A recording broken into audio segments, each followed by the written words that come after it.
Hey, what's going on, everybody? It's Jacob. In this video, I want to talk to you about content creation. I want to talk to you about building a business that includes content creation, and really the truth about it, because I think there's some misconceptions out there around what content's all about, around how it works in the process of generating leads and buyers, and around the commitment and the time required to do it. I think there's a lot of misconceptions out there. It gets made to seem like it's a easy option, content marketing, just share some value and people will buy stuff, and that's not the case.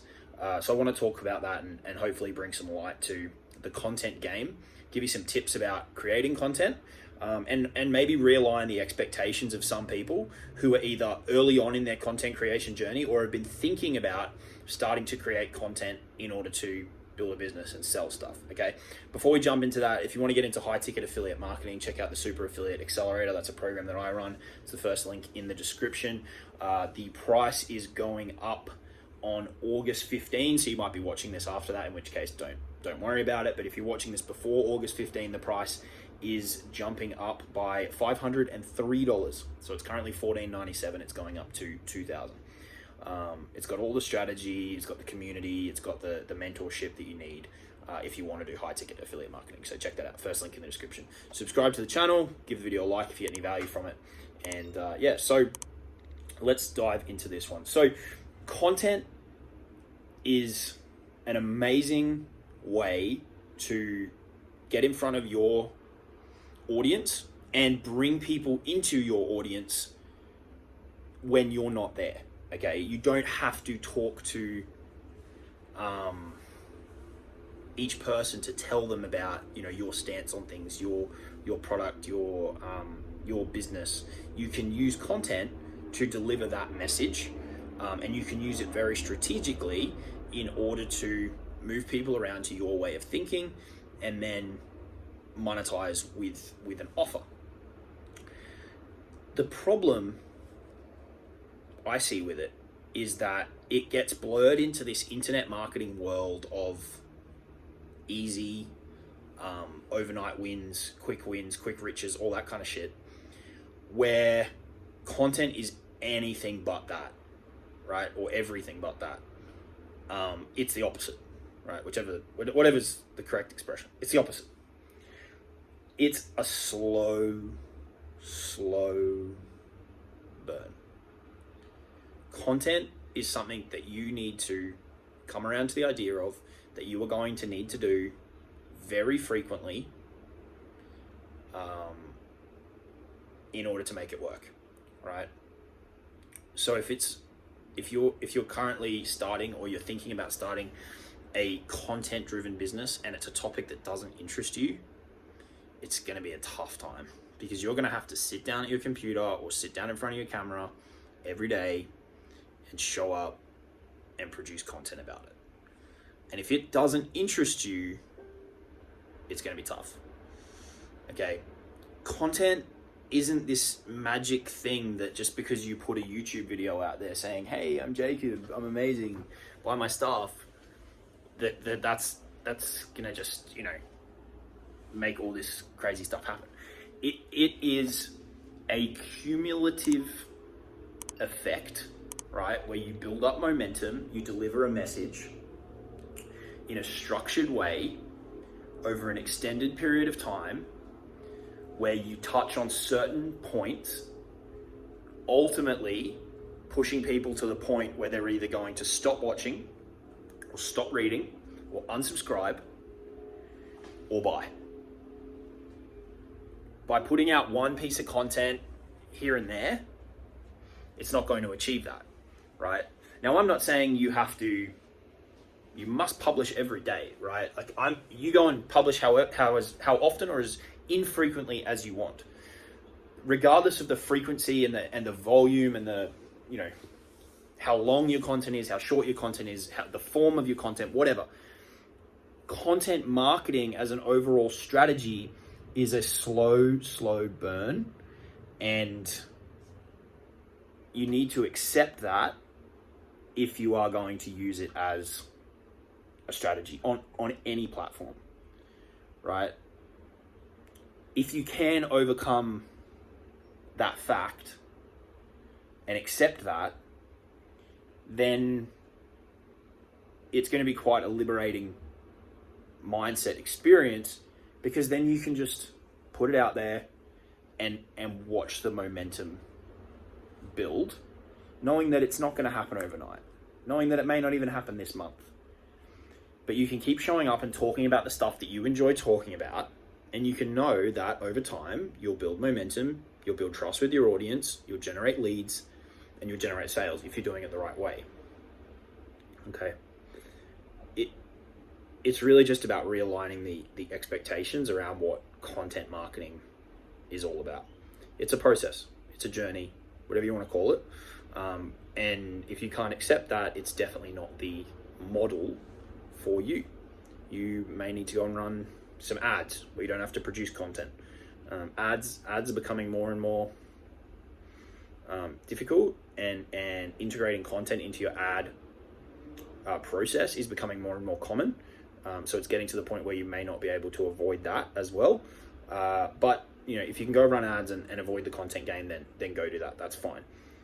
With all that said, if you can accept that the content game is going to be a slow burn, and it's going to take you a while to build up momentum, it's going to take you a while to get comfortable on camera, it's going to take you a while to improve your copywriting skills, coming up with ideas, all that kind of stuff, and you're willing to stick it out, right? You're not going to give up when things don't happen overnight, like so many people do, and then are looking for an excuse to blame whatever.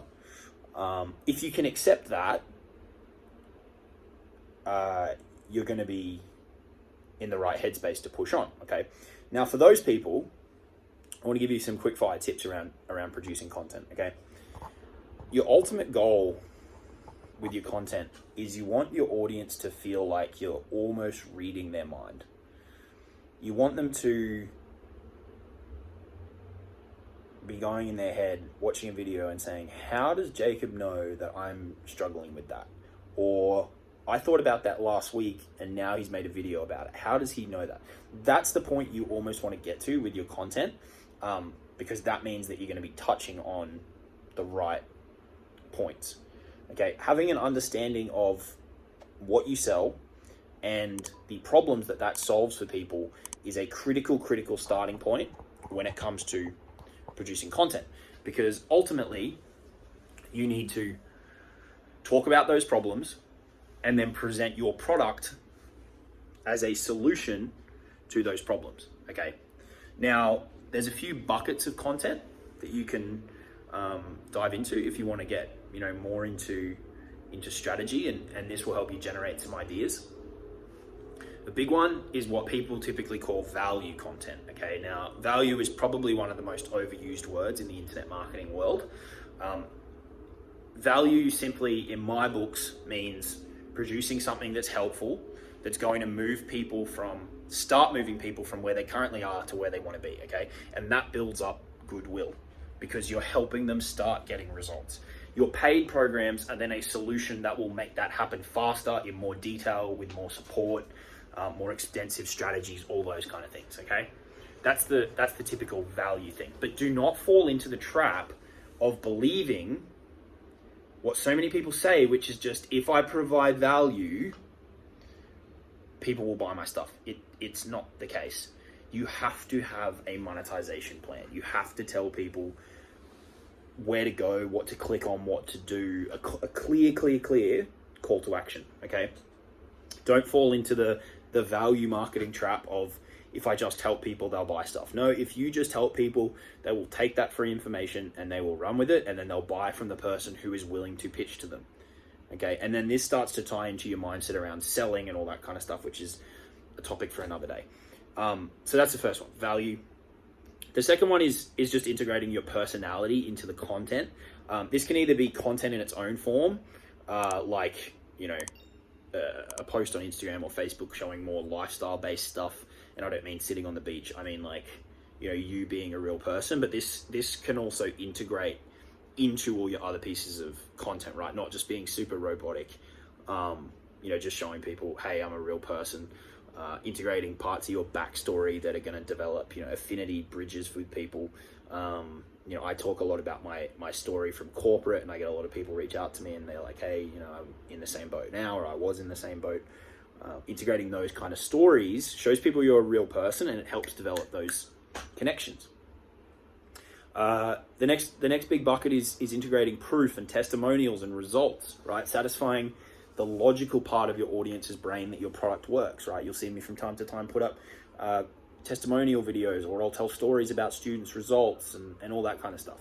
That's another critical part of the content process, right? And it's a great way to push people back to your product. Another one is debunking myths that exist in the industry, right? Like content marketing is easy. Content marketing can, change everything overnight, right? That is a load of shit. That is a myth. This video is debunking that myth and telling you the truth, okay? And that's not a sexy truth. That's not a truth that, positions me as a person who's got this amazing, shiny solution for you. I'm telling you the truth so that you know what to expect, right? So that you don't go into or continue with a business where you've got an unrealistic expectation about what is possible, okay? That's another big bucket of content. You can sit down with a cup of tea, you can go, right, this is my product, this is the industry, this is the niche. What are all of the dumb things people are saying that I know aren't accurate, and I can talk about, what I know to be the truth from my experiences, from my learning, all those kind of things. The next big area is pitfalls, okay? And this is where people talk about documenting your journey and helping people that way, is what pitfalls have you fallen into yourself that you can help other people avoid, or have you had people help you avoid that you can pass that message and that value on to people to help them avoid certain things? That's similar to what we're talking about here again, right? I've seen countless people fall into the pitfall of believing that the content game is an easy thing that you don't have to really commit much time to, or willpower, or mental energy. And they think that, if I put some content out, attraction marketing is going to kick in, and my inbox is going to be flooded with DMs of people wanting to buy from me. No, not going to happen, right? So content like this, helping people avoid traps and pitfalls, is similar to debunking myths. And if you can do all those things and really help people in that way, it forms a really powerful combination of content. But you can see how that takes time, right? We as humans need to hear things over and over and over and over and over again for it to sink in, right? So you're not just going to be able to do one video on results, one video with a tutorial that builds goodwill, one video that debunks a myth, one video that helps people avoid pitfalls, and one video that shows you out with your dog or out having dinner and your lifestyle, and then go, yep, I got those 5 boxes ticked, I'm good to go. It's not going to happen. You have to show up regularly. I'm not going to tell you how frequently. That's up to you. It's your business. And it depends on the platform and all those kind of things. And it depends how perfectly you want to adhere to the algorithm and all this kind of stuff. But you need to show up frequently and reiterate that message, right? You got to tell people what you're about. You got to tell people how you can help them. You got to tell them what you stand for, what you don't stand for, right? You got to tell people what your areas of focus are, how your product can help them. Talk to them about their pain points. Talk to them about how it's a solution. And the only way that that becomes effective is by doing it over and over and over and over and over again, right? The other way that you can come up with content ideas is by looking at emotional triggers and the reasons people buy things, and creating content around that. Okay. This comes back to them kind of feeling like you're in their head a little bit, like digging into what are the emotions that my prospects are experiencing, and then bringing those to light in your content and sharing stories about, those types of emotions and how your product has helped people overcome certain things, or has helped people who thought that, or help people who are dealing with that problem, or whatever. So you can start on the side of, People have got fear around certain things. So what types of content can I come up with that will bring those fears to light, and then we'll tell people we can help you get past that fear with this solution. That's the other side of it. So you've got those ones that I talked about first, and then you can also start with that at more of an emotional level and use that to drive your content as well. If you mix up all of those things and you rotate through those things on a regular basis, and whenever you need to produce a content, you go into your kit bag and you pull out one of those things, you will never run out of things to talk about. Okay, you will never, ever, ever, ever run out of things to talk about, because that is a near infinite list, right? Just keep in mind why you're creating the content. Don't get stuck in the trap of just producing content for the sake of producing content, because that's where people get stuck. They just create stuff for the sake of it without a real clear plan as to how is this moving my people, my audience, my followers, my viewers, my readers closer to their goal on a cumulative basis, right? Does it form part of that overall machine so that when I give people a call to action, it makes sense and it's congruent and it's showing them my product as a solution, okay? That's the content game. Don't get into it if you aren't interested in the topic that you're thinking about getting into. Expect that it's going to be a grind. Expect that it's going to be a process that you're going to have to go through some learning curves to really embrace. And if you can't do that, don't get into it, right? That's why failure rates are so high. People go into things with unrealistic expectations, or they go into things that they just want to do just because of the money. They've got no interest in the thing that they want to talk about. They've got no interest in the thing that they want to sell. And then as soon as it doesn't happen, they drop out. So may as well, bring that to light from the start. That's the content game. It's not pretty. It's a grind. It's constant. You're always coming up with ideas. You're always, you're going to be talking about things over and over again because your audience needs to hear them over and over again. In order to, you say it in different ways so that it sets off the light bulb for different people. And if you don't want to do that, don't do content marketing, straight up, okay? If you want to get into high ticket affiliate marketing, check out the Super Affiliate Accelerator. We'll give you a ton of help with all this stuff around content. If that's something that you want to do based on the things that I've told you about in today's video, subscribe to the channel. I'll see you on the next one.